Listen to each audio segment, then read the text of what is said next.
В связи с обязательным анализом мочи и крови стоимость услуги возрастет.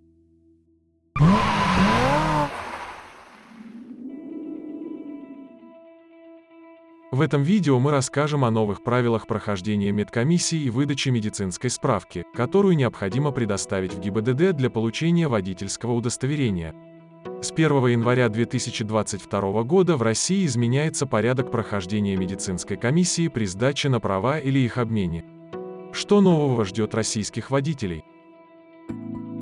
С 2022 года водительская медицинская справка необходима в следующих случаях: для сдачи квалификационных экзаменов и получения первого водительского удостоверения, для получения новой категории прав, для плановой замены водительского удостоверения в связи с окончанием срока действия, для возврата прав после лишения, для управления автомобилем, если в водительском удостоверении стоит особая отметка «Медицинская справка обязательна», для досрочной замены водительского удостоверения. В других случаях, например, смена фамилии водителя, утеря или порча документа, предоставление медсправки не требуется.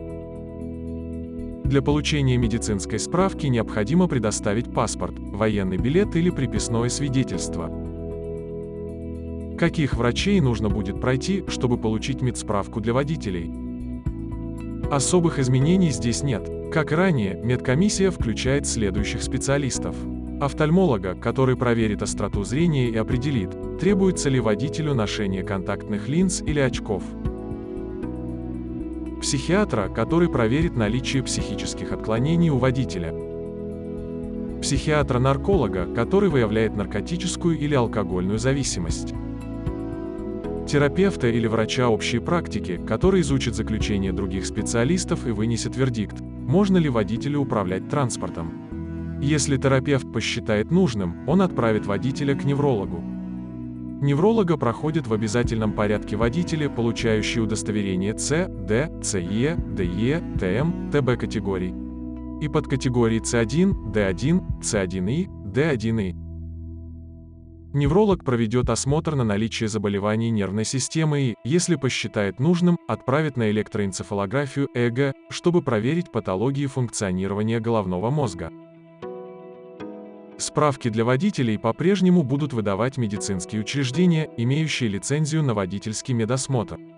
При этом обращаем внимание, наркологический и психоневрологический диспансер должны быть исключительно учреждением муниципальным или государственным, и только по месту постоянной регистрации, прописки или временной регистрации. Обращаем также внимание на новое требование – обязательную сдачу анализа мочи и крови для всех водителей. Ранее эти анализы сдавались в тех случаях, когда нарколог-психиатр подозревал водителя в алкоголизме или употреблении наркотиков. Анализы мочи и крови покажут, есть ли в крови и моче водителя запрещенные вещества и в каком количестве. При выявлении алкогольной или наркотической зависимости водителя не допустят к управлению автомобилем.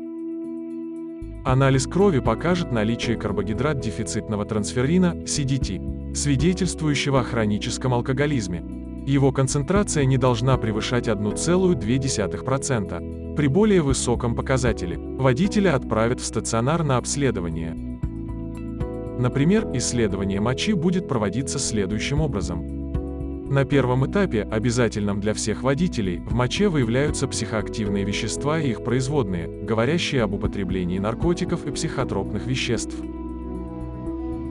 Если анализ окажется положительным, водителя направят на второй этап обследования в диспансер. В условиях стационара водителя тщательно обследуют на заболевания наркоманией и алкоголизмом. При сомнениях в точности результатов анализов решение принимается врачебной комиссией.